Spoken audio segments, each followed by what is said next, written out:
I found my wedding dress in my mother-in-law's closet, still stained with blood. I didn't go looking for secrets that day.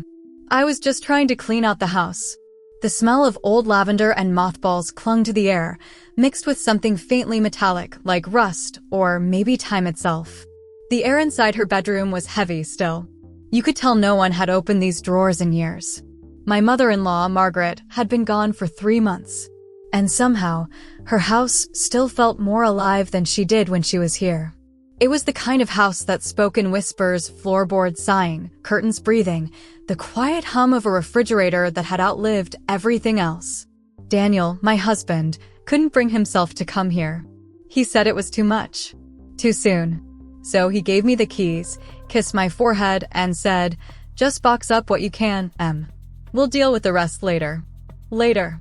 That word had been doing a lot of work in our marriage lately. Margaret's closet was the last room I tackled. I started with her dresses, all arranged by color, still wrapped in dry cleaning plastic like they were waiting for her to come home. She'd been a proud woman, always put together. Even when she got sick, she'd wear her pearls to chemo.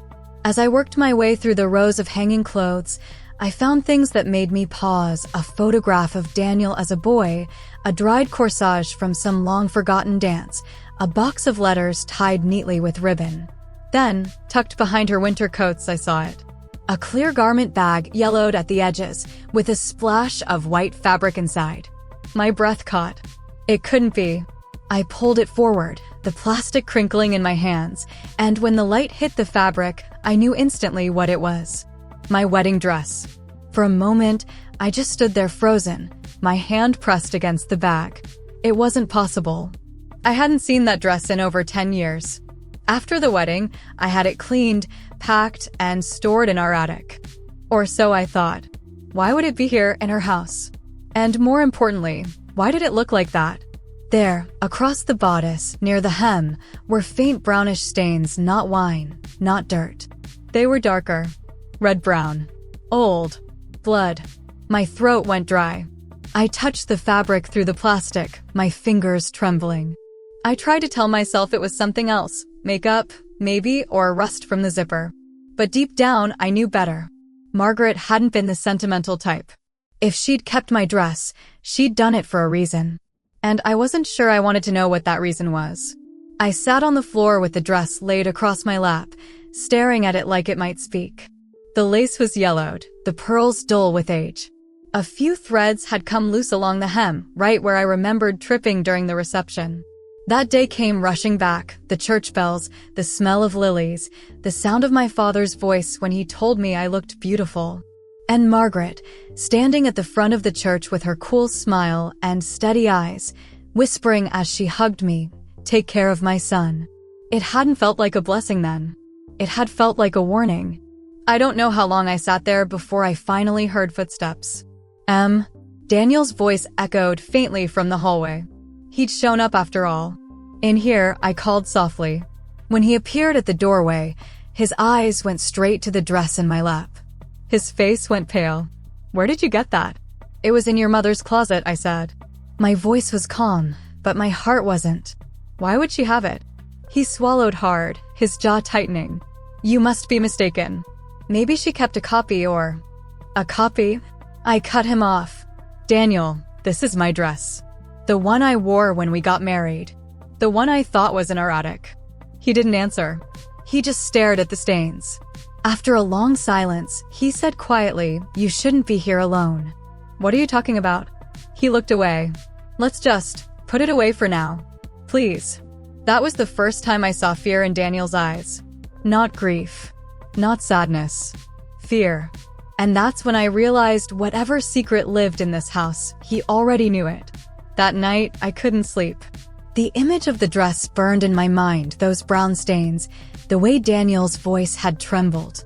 I lay awake, listening to the steady tick of the clock on the nightstand, and thought about everything I'd missed, the way Margaret would sometimes stop talking mid-sentence when I entered a room, or how Daniel always avoided looking at our wedding photos for too long. There had been signs. Small ones. But love can make you blind in the most selective ways. By morning, I decided I wasn't going to ask Daniel again. He'd already given me his silence. I was going to find the truth myself. The next morning, the house felt different. Quiet in a way that wasn't peaceful. It was the kind of silence that hums, the kind that follows a question no one wants to answer. Daniel had already left for work when I came downstairs. A half-empty mug of coffee sat on the counter, a ring of brown on the marble, and, beside it, his car keys. He never forgot his keys. I went to the front door, and there it was, his spare set, hanging neatly on the hook. That's when I realized he hadn't forgotten anything. He didn't want to come back. Not yet. Not while the dress was still here. I made myself a cup of tea and sat at the kitchen table, staring at the garment bag draped over a chair. The morning light hit the plastic just right, catching the faint shimmer of the lace beneath. It looked ghostly now, like a relic from another life, a life that had ended before I even realized it. I thought about Margaret again. She'd always been polite in that cold, distant way people use when they want to keep you close enough to watch, but far enough not to touch. Never cruel, but never warm either. When she spoke to me, it was with that careful smile, the kind that hides more than it shows. I'd once told Daniel I thought his mother didn't like me. He just laughed and said, "She's complicated." Now, I wondered if that was his way of saying, "You don't want to know." I decided to look through the rest of her things. Not out of curiosity, out of something closer to fear. If that dress was in her closet, then something about it mattered. I started with the dresser drawers. Jewelry, old scarves, a few perfume bottles, the scent of lilac still clinging to the glass. Then the bottom drawer, stiff, almost stuck, finally gave way. Inside were papers, folders, receipts, and a single small envelope with my name written on it. My hands went cold. The handwriting was Margaret's. I'd know it anywhere, precise, deliberate, like she was afraid the letters might run away if she didn't hold them down. I opened the envelope carefully. Inside was a folded sheet of stationery, yellowed with age. It wasn't long, barely a few sentences, but every word felt heavy. "Emily, if you're reading this, it means I'm gone, and the truth is no longer mine to protect. There are things Daniel doesn't know, things I never told him. The dress was meant to stay hidden. Please leave it where it was. Let the past rest. It has already cost enough." Margaret, my heart dropped. Cost enough? What had it cost? And why would she think I'd just let it go after writing that? I sat there for a long time, turning the letter over in my hands. There was something faint on the back, a watermark, maybe, or a fingerprint. But when I tilted it toward the light, I saw it clearly. A smudge. Faint, brownish red. Blood. The same color as the stains on the dress. I don't remember standing up. I just remember the way my breath sounded shallow, too fast, as I went back upstairs to the closet. The dress was still there, the plastic now crinkled from how tightly I'd folded it the night before. I unzipped the bag halfway and reached inside, my fingers brushing against the satin. It was colder than I expected, like the fabric had held on to something, not just time, but memory. And there, near the hem, I saw something I hadn't noticed before. A tear. Small, almost hidden by the lace. I ran my finger along the rip and that's when I felt it. Something inside the lining.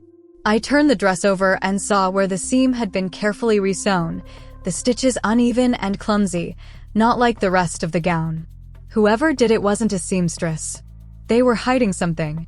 I took the dress downstairs, found a pair of scissors, and sat at the kitchen table. My hands were shaking, but I forced myself to cut through the seam. Something small slid out and hit the table with a soft clink. A gold locket. I picked it up carefully, wiping away the dust. It was old, scratched, dull with age, but when I opened it, my stomach turned. Inside were 2 photographs. One was Daniel, much younger, maybe 10 or 11. The other was a girl. Blonde hair, green eyes, about the same age. I'd never seen her before, but something about her face, the curve of her smile, the softness in her eyes, felt familiar in a way that made my chest ache. I took a deep breath and flipped the locket over. There was an engraving on the back. Daniel and Rose forever. Rose. I didn't know a Rose. And yet, here she was hidden inside my wedding dress. Who is she? And why would my mother-in-law hide a locket with another girl's picture in the dress I wore to marry her son? That evening, Daniel came home later than usual. When he walked in, I was sitting on the couch with the locket in my hand. He froze when he saw it. "Where did you get that?" he asked. His voice was quieter than before, but his eyes gave him away, wide, terrified. "I found it," I said. "Inside my wedding dress." He didn't move, didn't blink. For a long moment, he just stood there like a man cornered by his own memories. "Daniel," I said softly, "who is Rose?" The silence that followed was heavy, thicker than any answer he could have given me. Then, finally, he said it. Barely a whisper. "She was my sister." I didn't know what to say. I'd never heard her name. Not once. Not in all the years we'd been together, through every story about his childhood, every photo album his mother showed me. There had never been a Rose. And suddenly, the blood on my wedding dress didn't feel like a mystery anymore. It felt like a warning, one that had been waiting years to be found. "Your sister." The words tasted foreign in my mouth. They didn't belong in our marriage. Not after all these years. Daniel nodded slowly. His hands were trembling, but his face stayed expressionless, the kind of calm that only comes from someone who's been preparing for a conversation their whole life. "I didn't mean for you to find out like this," he said finally. I laughed. It wasn't cruel, just hollow. "There's a right way to find out your husband had a sister?" He looked at the floor, his shoulders sinking. "She died before we got married," he said quietly. I didn't think. It didn't feel like something I needed to bring up. I stared at him. "You didn't think I should know that your sister existed? That she died?"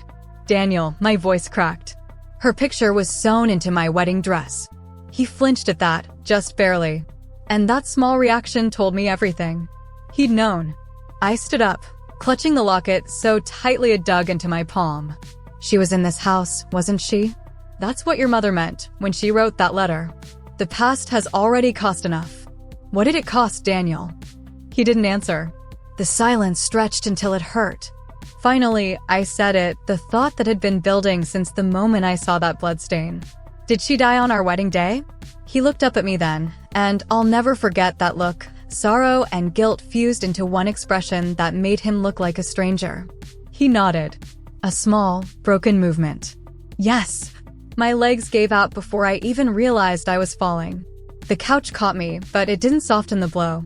"You have to understand," he began, sitting across from me, his voice unsteady. "I didn't want you to know. Not because I didn't trust you, I just couldn't make you carry it." "Carry what?" I whispered. He took a breath, like he was about to walk into a memory he'd locked away for too long. "It was the morning of our wedding," he said. "I went to the house to pick up my mother. Rose was supposed to come too. She was going to help with the flowers, remember? She was only 16. She loved helping you in the shop." I nodded faintly. I remembered a girl, cheerful, clumsy, always humming. I hadn't known her name then. She'd been distant that week, he continued. Quiet. I thought it was nerves about the wedding, or maybe school. But when I went upstairs to tell her to hurry, she didn't answer. He paused. His hands were clasped together so tightly that his knuckles turned white. "I found her in the bathroom." He swallowed hard. She'd cut her wrist. The room tilted. For a moment, I thought I'd misheard him. But the look in his eyes said otherwise. "She was alive when I found her," he said softly. "Barely. My mother was screaming. I tried to stop the bleeding, called for help, but by the time the ambulance came, it was too late. I couldn't breathe." He looked down, shaking his head. "She'd used the scissors from your bouquet prep. The same ones you left at the shop the night before." A sharp ache bloomed in my chest. "She didn't mean to," he said quickly, his voice breaking. "She'd written a note. She just wanted to get my mother's attention. She thought we were replacing her. That after the wedding, there wouldn't be room for her anymore." I stared at the floor, the words washing over me like cold water. The wedding morning. The blood.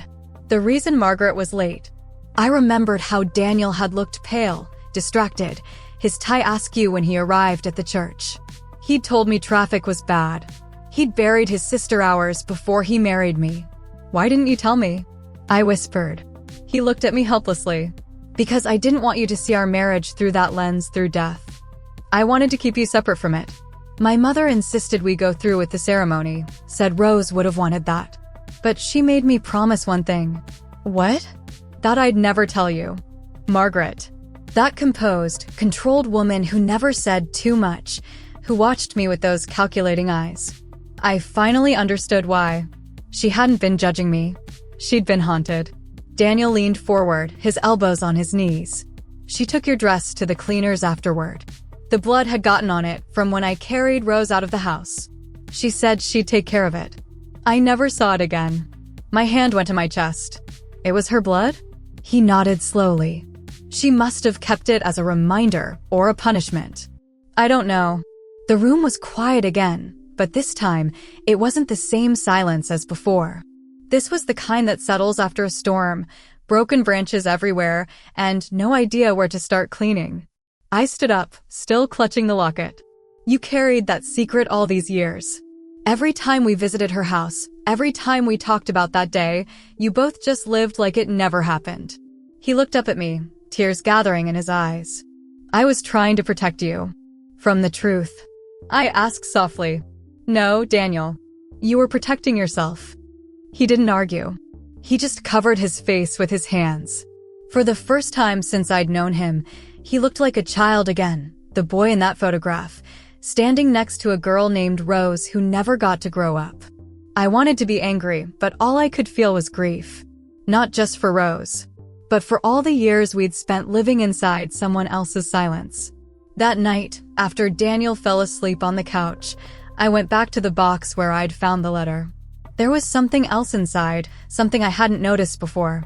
A small, folded newspaper clipping. The headline read, "Local teen dies in tragic accident. Family holds private ceremony." Accident. That's what they called it. Margaret had turned her daughter's death into a lie and built her whole life around keeping it that way. I looked down at my wedding ring, the metal cold against my skin. So much of our marriage had been built on things I didn't know. And now that I finally did, I wasn't sure what was left standing. I couldn't sleep that night. The sound of Daniel's breathing on the couch was steady, peaceful, even like a man finally emptied of secrets. But my mind wouldn't rest. Every time I closed my eyes, I saw the dress, the blood, the letter, and that one word, accident. People don't call a suicide an accident, unless they're trying to protect someone, or blame someone else. The next morning, I drove back to Margaret's house. The sun was still low, casting long gold stripes across the lawn. Everything looked quiet, almost innocent, the kind of morning where nothing terrible should exist. But I'd stopped believing in innocent places. I let myself in and went straight to her study. Margaret had kept everything, receipts, journals, calendars from decades ago. She was a woman who documented her life meticulously, maybe because she was always trying to control the story. And now, that story was mine to read. The first few drawers were filled with old checkbooks, birthday cards, and photos of Daniel as a boy. Then, in the bottom cabinet, I found it, a small black box with a silver latch. It wasn't locked. Inside were clippings, handwritten notes, and a single photograph that made my stomach twist. It was Rose, sitting on the porch, holding a bouquet of white lilies, the same kind I'd used for my wedding. On the back, in Margaret's perfect script, were the words, "She wanted to be the bride." I stared at that sentence until the letters blurred. What did it mean? I turned back to the box, flipping through the rest of the papers. There were doctor's notes, therapy appointments canceled, prescriptions for anxiety, a disciplinary notice from Rose's high school. Then one letter caught my eye. It was addressed to Margaret from the county hospital, dated just weeks before our wedding. Patient exhibits signs of emotional dependency on older brother. Therapist recommends temporary separation and family counseling. My hands went cold. Dependency, separation, counseling. The words felt clinical, but the meaning beneath them pulsed with something far more dangerous. When I told Daniel about the letter, he didn't say anything at first. He just stared at the paper like it might catch fire. "I never knew about that," he said finally. His voice was soft, scared. "Mom must have hidden it." I sat across from him. "What kind of dependency were they talking about, Daniel?" He looked up then, and for a second, I saw something flicker in his eyes. Not guilt, not quite, but recognition. I think, he started, then stopped. His jaw clenched. I think she was in love with me. The room went silent. I could hear the refrigerator hum, the clock tick, every sound in the house suddenly louder than his voice. Daniel, I whispered. She was 16. I know, he said quickly. It wasn't, I didn't encourage it. She'd attach herself to me. She didn't have many friends, and after Dad left, I was all she had. He rubbed his temples, his voice trembling. When I started seeing you, she changed. Stopped talking to me. Stopped eating. I thought it was teenage jealousy, but I didn't know how deep it went. I tried to speak, but the words got caught somewhere between disbelief and pity. Margaret must have seen the signs, I said finally. That's why she wrote that letter, to hide it. To keep everyone from knowing what really happened. He nodded, eyes glazed with old guilt. She told me to move on. Said it was an accident. I let her version of the story be the truth because it was easier. Easier. That word lingered in the air like smoke. How many lives had been built around that one excuse? I wanted to be angry with him, but I wasn't sure where to direct it anymore. At Margaret for burying the truth? At Daniel for letting her? Or at myself for never asking the right questions until it was too late? I looked at the photograph of Rose again, her young face, the flowers in her hands, that haunting caption, she wanted to be the bride. I realized then that Margaret hadn't just been hiding her daughter's death. She'd been hiding her shame. That evening, I went back to Margaret's closet. It wasn't just a storage space anymore. It was a confession booth. The air was heavy with the scent of old perfume and time, and as I stood there, I felt something shift inside me. Pity, maybe? Or understanding. Margaret had spent the rest of her life trying to rewrite that day, to turn grief into control. She'd kept my dress not as a keepsake, but as a monument. To guilt. To silence. To the moment everything went wrong. When Daniel came to stand beside me, I didn't look at him right away. He took a deep breath. You're thinking about the dress again. Yes, I said quietly. And about your mother. And about how we built our lives on a secret we didn't even know we were part of. He nodded slowly. I've been thinking about that too. Maybe we should burn it. The dress. He hesitated. The memories. I turned to face him then. His eyes were red. Tired, but softer than they'd been in weeks. We can't burn what happened, I said gently. But we can stop letting it define us. He exhaled, a shaky sound that was almost a sob. I keep thinking about her, he said. What if she'd just waited another day? Another hour? Maybe she would have met someone, gone to college, lived a life. Maybe she'd still be here. I touched his arm. Maybe, but we can't change what she carried or what your mother buried. We sat there in silence for a long time. The kind of silence that doesn't demand words. Finally, Daniel whispered, I want to tell Ethan about her. Ethan? He nodded. Our son. He deserves to know the truth about his family. All of it. I don't want to pass this silence on. I looked at him, really looked at him, and for the first time in weeks, I saw the man I married. Not the boy haunted by secrets. Not the son carrying his mother's guilt. Just Daniel. And somehow, that felt like the beginning of forgiveness. But forgiveness, I've learned, doesn't mean forgetting. It means remembering without letting the remembering destroy you. As I folded the dress one last time, I noticed the bloodstain had faded into something almost unrecognizable. Like time itself had softened it. Maybe that's what healing really is. Not erasing what happened. Just learning to live with what remains. Telling the truth felt heavier than keeping the secret. But by then, it had stopped being a choice. When a lie lives long enough, it becomes a kind of inheritance. And I wasn't going to pass that down to Ethan. We decided to start with Daniel's aunt, Margaret's sister, Elaine. She was one of the last people who still visited Margaret in her final months, the only one who might know pieces of what really happened. We met her at her house on a Sunday afternoon, the air outside heavy with the smell of rain and lilacs. Elaine looked surprised to see us. I thought you two would be busy clearing out the house. We've been doing that, Daniel said quietly. That's why we're here. When he said the words Rose's name, Elaine's teacup froze halfway to her mouth. She didn't speak for a long time, just lowered the cup, placed it carefully on the saucer, and sighed. I was wondering when that ghost would find her way back, she murmured. She didn't look shocked, not really. More like relieved. As though she'd been waiting 20 years for someone to ask. Your mother was never the same after Rose, she said softly. But she wasn't protecting herself, Daniel. She was protecting you. He frowned. Protecting me from what? Elaine looked down at her hands. From the whispers. People talked, you know. They said you and Rose were too close. That Margaret was too lenient, that she let things get confusing. That's not true, Daniel said sharply. She was my sister. I know, Elaine said quickly. But Margaret didn't want the world to think otherwise. That's why she hid the therapy letters. Why she buried everything. She thought silence was safer than scandal. I felt something inside me twist. Margaret hadn't been trying to erase her daughter's death. She'd been trying to protect her son's name, to preserve a version of the family that looked whole, even when it wasn't. Daniel's eyes filled with tears. She thought I needed protecting? Elaine nodded. She believed she was saving you. But really, she was saving herself from guilt.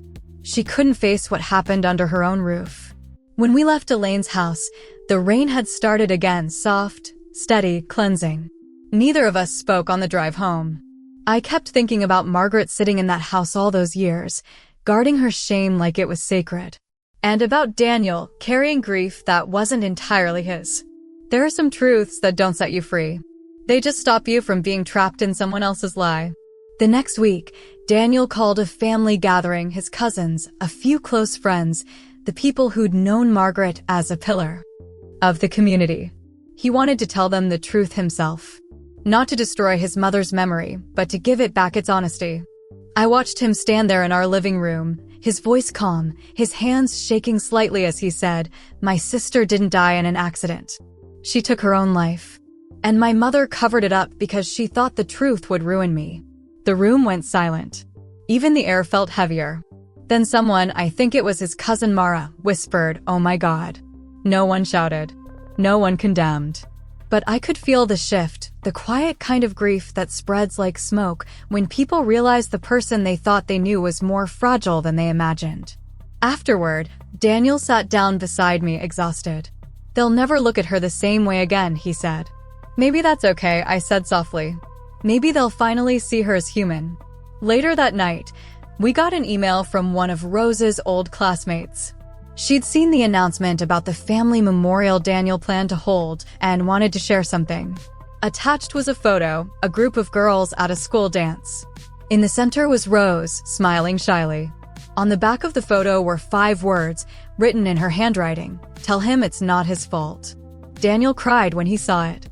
Not the loud, shattering kind of crying, the quiet one, the kind that finally lets something old slip free. He held the photo in both hands like it was something holy. "She wanted to tell me," he whispered. "She just never got the chance." I touched his arm gently. "Now you know." He nodded, wiping his face. "And now Ethan will too." A month later, we held a small ceremony in the hospice garden, the same one where Daniel and I had once volunteered after Margaret's illness. The flowers were in full bloom, lilies, roses, marigolds, the colors of life returning to a place meant for endings. Daniel stood beneath the willow tree and read a letter he'd written. "To my sister, Rose, I thought silence would protect you, but it only kept you trapped. Today, we say your name again. Not with shame, not with fear, but with love. You were more than your pain. You were part of our beginning, even if it took us years to see it." When he finished, Ethan, just 8 years old, walked forward and placed a single white flower at the base of the tree. No one spoke after that. We didn't need to. That night, back home, I opened Margaret's closet one last time. The garment bag still hung there, but now it looked different, less like a secret, more like a chapter finally closed. I touched the fabric gently. The bloodstain had faded completely now, leaving only a faint shadow, almost invisible unless you knew where to look. I whispered softly, "You can rest now." And maybe, just maybe, she could. As I turned to leave, I caught sight of my reflection in the mirror, older, wiser, but somehow lighter too. Because grief doesn't disappear. It transforms. It becomes the soil where forgiveness grows. And for the first time since that day, I felt something close to peace. It's strange how peace doesn't arrive all at once. It sneaks in quietly, like sunlight finding its way through curtains that have been closed too long. For weeks after the ceremony, the house felt softer somehow. The air lighter. Even Daniel's laughter sounded different, not forced, not rehearsed. Just real. There were still heavy days, of course. Days when the past lingered in the corners like dust that wouldn't sweep away. But the silence between us had changed. Before, it was full of things unsaid. Now, it was full of understanding. Daniel started volunteering at the hospice again. He said it helped him feel closer to both Margaret and Rose, but in a way that didn't hurt anymore. Sometimes, I'd go with him. I'd bring flowers from my shop lilies, of course, and we'd leave them by the fountain where families came to sit with their grief. Ethan would run around chasing butterflies, his laughter echoing through. The garden. It was impossible not to see the symbolism in it. Life returning to a place built for endings. One afternoon, while we were watering the plants, Daniel turned to me and said, "I think Mom would have hated this." I smiled faintly. "Why?" "Because she spent her whole life trying to hide the mess," he said. "And here we are, planting flowers in it." I laughed softly, and for the first time, that laugh didn't carry guilt. It carried grace. Later that summer, Daniel built a small wooden bench under the willow tree, the one where we'd said Rose's name out loud again. He carved a small inscription on it, "For Rose, you were loved," even when we didn't know how to show it. When he showed it to me, his hands were still stained with varnish.